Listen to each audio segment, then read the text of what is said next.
जय हिंद दोस्तों। आज हम लोग देखते हैं हमारा विलियन के क्रम में हमारा नेक्स्ट वीडियो है। आज हम लोग देखते हैं बेसिकली द्रव का वाष्प दाब क्या होता है और बेसिकली जो हमारा बेसिक हेडिंग है वो राउल्ट का नियम है।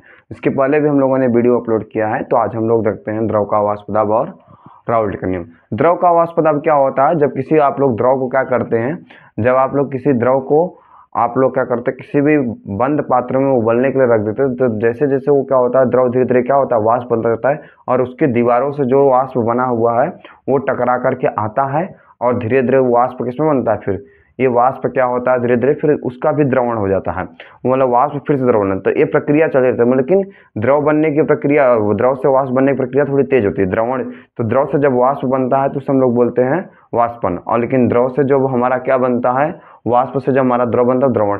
द्रवण और वाष्पन की प्रक्रिया साथ साथ चलते हैं, एक दूसरे के विपरीत होती है। एक ऐसी भी अवस्था आ जाती है जिसमें द्रव और वाष्प क्या हो जाते हैं, साम्य अवस्था में जाते हैं। इस अवस्था को हम लोग द्रव और वाष्प की साम्य। तो जब द्रव और वाष्प जब साम्य अवस्था में रहते हैं तो ये हमारा जो नियम कहता है कि साम्य की अवस्था में द्रव जब तीसरी दाब पर कि वाष्प का जो दाब होता है, जो वाष्प के ऊपर जो प्रेशर लग रहा होता है, उसी को हम लोग क्या बोलते हैं, ये जो प्रेशर यहाँ जनरेट हो रहा है इसी को हम लोग बोलते हैं द्रव का वाष्प दाब। तो जितना ज्यादा प्रेशर होता है उसी को बोलते हैं द्रव का। द्रव के वाष्प दाब का ही प्रयोग करके आप देखोगे कुकर में खाना हमारा बन जाता है। हमारी जो कुकर की सीटी निकलती है वो किससे निकलती है, बेसिकली द्रव के वाष्प दाब से ही तो निकलती है। द्रव का वाष्प दाब जितना ज्यादा होता है वो कुकर का प्रेशर उतना ज्यादा होता है, कुकर में फिर जो है कि उसकी सीटी ऊपर आती है। ये द्रव के वाष्प दाब का ही नियम है।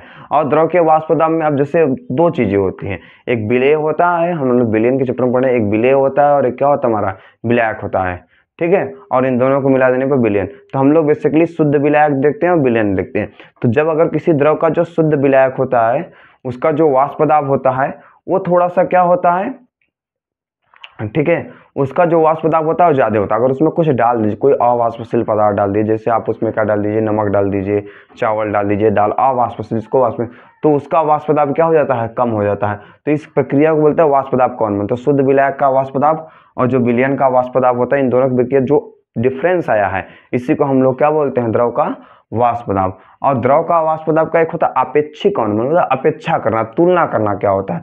जब अगर क्या होता है द्रव का वाष्प दाब का अपेक्षिक अनुमान, हम लोग क्या करते हैं बेसिकली, ये जो हमारा द्रव होता है, ठीक है, हम लोग इस द्रव में क्या करते हैं, इस द्रव का जो अपेक्षिक अनुमान होता है उसमें शुद्ध विलायक के जो वाष्प दाब होता है, अगर उसमें हम लोग क्या करते हैं शुद्ध विलायक के वाष्प दाब से भाग देते हैं, डिवीजन करते हैं, तो ये हमारा हो जाता है द्रव के जो होता है क्या होता है, वाष्प दाब का अपेक्षिक अनुमान। इससे हमारा क्या होता है, द्रव का वाष्प दाब का अपेक्षिक अनुमान। अब हम लोग बेसिकली देखते हैं द्रव का वाष्प दाब हमने पढ़ लिया, शुद्ध विलायक का जो वाष्प दाब होगा और विलयन का जो वाष्प दाब होगा, इन दोनों का डिफरेंस जो होगा उसे हम लोग क्या बोलेंगे, द्रव का वाष्प दाब। अब हम लोग देखते हैं द्रव का वाष्प दाब क्या होता है, शुद्ध विलायक का जो वाष्प दाब होता है और विलयन का वाष्प दाब के बीच का जो विलयन का जो शुद्ध विलयन का विलायक का जो वाष्प दाब होता है, इन दोनों का जो अनुपात होता है। तो देखो अब आते हैं हम लोग राउल्ट का नियम। राउल्ट का नियम क्या कहता है, राउल्ट का नियम कहता है कि जो द्रव का जो अपेक्षिक अनुमान होगा, जो वाष्प दाब का अपेक्षिक अनुमान होता है, इसकी बात कर रहा है, वो विलय के मोल प्रभाज्य के बराबर होता है। विलय के मोल प्रभाज्य हम लोग पहले भी वीडियो में पढ़े। मोल प्रभाज्य क्या होता है, बेसिकली अणुओं की संख्या बताता है, उसमें कितने अणु हैं, नंबर ऑफ मोल्स कितने हैं, विलायक के अणु कितने हैं, विलायक, ठीक है।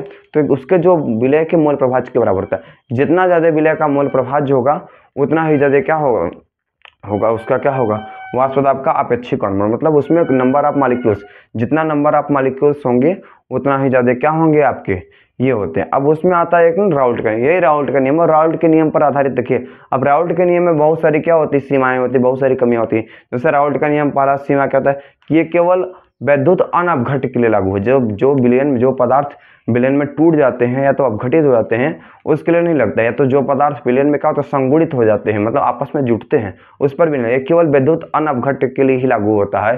तो ये इसके लिमिटेशन हो जाती है।